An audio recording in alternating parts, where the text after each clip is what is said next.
저게요, 한 버스가 저렇게 멈추지 않고 차량을 들이받은 뒤에도 주행하는 화면 딱 한 장면만 준비했습니다. 그러면 앞뒤 화면을 지금부터 차례차례 한번 볼까요? 여기는 세종시고요. 저렇게 한 버스 기사가 보신 그대로입니다. 차를 들이받은 뒤에도 멈추지 않고 계속 주행을 합니다. 브레이크를 밟지 않아요. 저렇게 무려 150m를 갑니다. 다른 측면에서 찍은 카메라 CCTV도 볼까요? 허주연 변호사님. 큰일 날 뻔했습니다. 정말 큰일 날 뻔했습니다. 다행히 저 버스에 타고 있던 승객들이 다치지는 않았다고 합니다. 하지만 저 SUV 운전자는 지금 병원에 일주일 동안 입원을 해서 치료를 받는 그런 상황이라고 하는데요. 저렇게 신호를 무시하고 신호 위반해서 들이받고도 무려 150m나 더 주행을 했다고 합니다. 그런데 이 버스 기사가 자력으로 멈춘 것이 아니라 승객들이 소리를 지르면서 항의를 하니까 그제서야 멈춰섰다라고 하거든요. 이게 지난달 16일 세종시에서 있었던 사고인데 지금 세종 남부경찰서 측에서는 사고가 난 이후에 적절한 조치가 이루어지지 않았다. 이 조치가 정확하게 어떤 건지까지는 사실관계가 확인이 되지 않고 있습니다만 아마 자기 얘기를 하지 않았다라든가 인적사항을 제공하지 않았다든가 이런 상황들이 있었을 것 같다는 생각이 듭니다. 그래서 단순한 교통사고가 아니라 도주치상, 그러니까 이른바 뺑소니 혐의로 지금 입건해서 조사를 하고 있는 상황이거든요.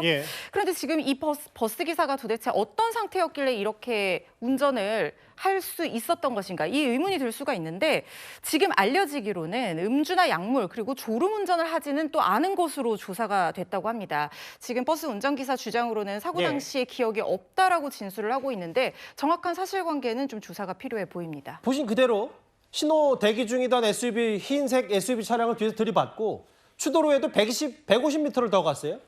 승객들 항의라는 거, 이제 기사님 멈추세요, 멈추세요 이런 목소리를 버스 안에서 했을 거 아니에요. 그래도 그 항의 끝에 결국 멈춰서 150m를 더 갔다. 최진봉 교수님, 음주도 아니고 졸음도 아니고 기억이 없다.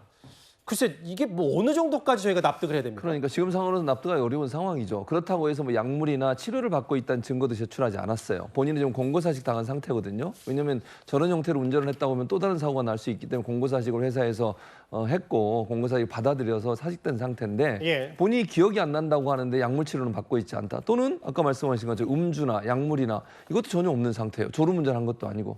정말 미스테리한 사건 아니겠어요? 그러나 제가 볼 때는 개인적으로 본인은 지금까지 치료를 받거나 약물을 복용하고 있지는 않지만 검사를 받아볼 필요는 있다고 생각합니다. 정말로 본인이 기억이 안 나는 상태에서 저런 행동을 했다고 하면 건강상 이유가 분명히 있었던 걸로 보여지고 승객들이 놀라서 말릴 정도라고 하면 본인은 인식을 못했던 게 어느 정도 인정이 되는 것 같아요.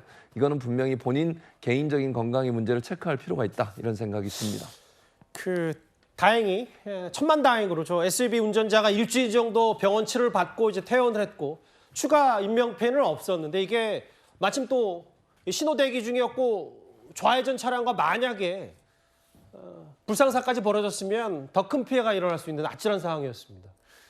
저렇게 들이받고도 계속 주행했던 시내버스 얘기까지 기억이 안 난다는데 좀 더 추가 조사가 필요해 보입니다.